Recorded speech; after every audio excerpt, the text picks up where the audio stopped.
Why? Since 1984, the construction of Europe has gone against the interests of the people. The state of the European Union in 2025. A global crisis situation, democratic, social, economic, financial, and geopolitical, a lack of a power strategy, a drift toward Russophobia and the militarization of Europe. The risk of a major financial crisis, collapse, or even total war. This is the result of decisions taken since the relaunch of European integration in the early 1980s. Competition over cooperation. Adopted in 1984 by the European Parliament, the Spinelli Project is based on the principle of cooperation. But it was rejected by heads of state and government. Adopted in 1986, this time with significant lobbying from multinationals and a virtual absence of the European Parliament, the single act is based on competition, deregulation of capital movements, and dogmatic free trade. The straitjacket of the Maastricht Treaty. The Maastricht Treaty constitutionalized economic and monetary criteria derived from a neoliberal economic theory that excludes any other economic approach. Without any political and economic change, neoliberalism and free trade have caused deindustrialization and competition between states within the European Union itself.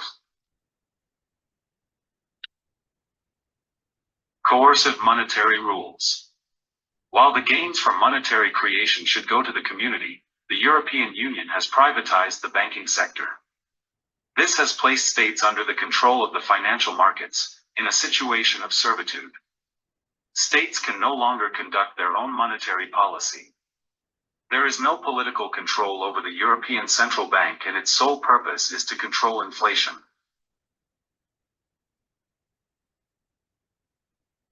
A democratic facade. The European Parliament does not have the right of initiative. This right is reserved for the European Commission, whose members are not elected. The President of the European Commission negotiated trade agreements with the United States alone in July 2025. The European Union alone decides on the distribution of powers. We are thus moving towards a federal state and the disappearance of nations. The disappearance of diplomacy. The European Union has been devoid of diplomacy since the crisis in the Yugoslav Federation in the early 1990s and its inability to resolve it. The opposition of France and Germany to the war in Iraq in 2003, then the opposition in 2008 of a dozen NATO countries to the accession of Ukraine and Georgia to NATO would be the last acts of resistance against the United States. A contempt towards Russia. Europe sabotaged the perspective of reconciliation with Russia between 1997 and 1999 by trying to impose its rules and standards on a weakened Russia, to convert it to the European model. It missed the opportunity to build a common security space with Russia. The United States did not want to integrate Russia into a common alliance. In 2008, they did not listen to Russia, which considered the enlargement of NATO to Ukraine as an existential threat. Violations of international law. In 1999, the United States and many European countries members of NATO bombed Serbia, without a mandate from the United Nations. This illegal war marks a break between Europe and Russia. Part of Europe will participate in the 2003 United States-led war against Iraq, another illegal war, and one based on lies.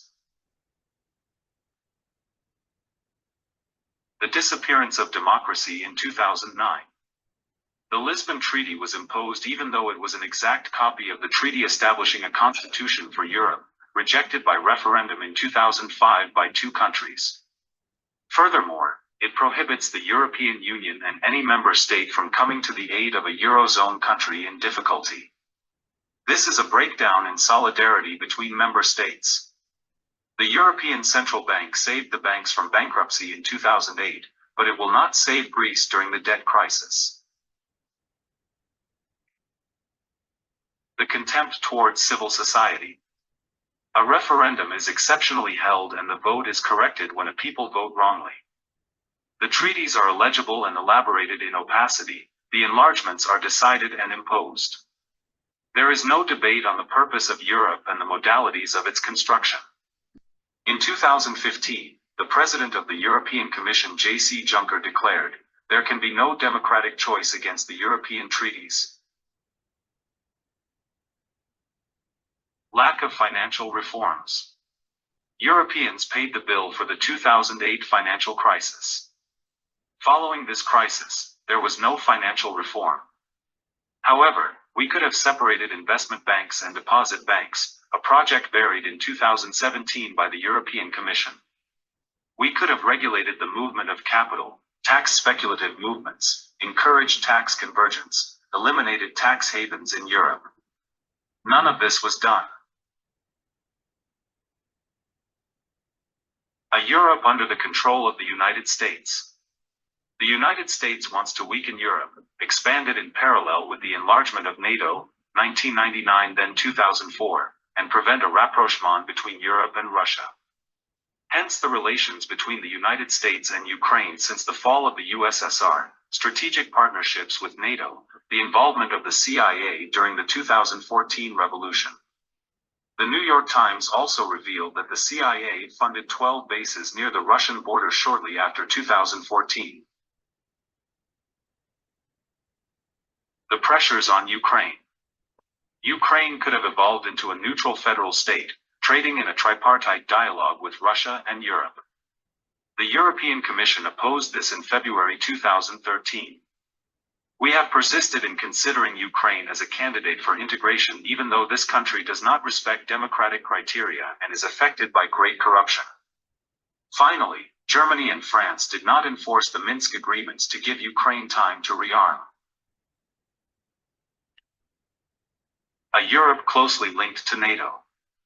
Despite the fall of the USSR, NATO continued its expansion towards the east and now tends to merge with the European Union.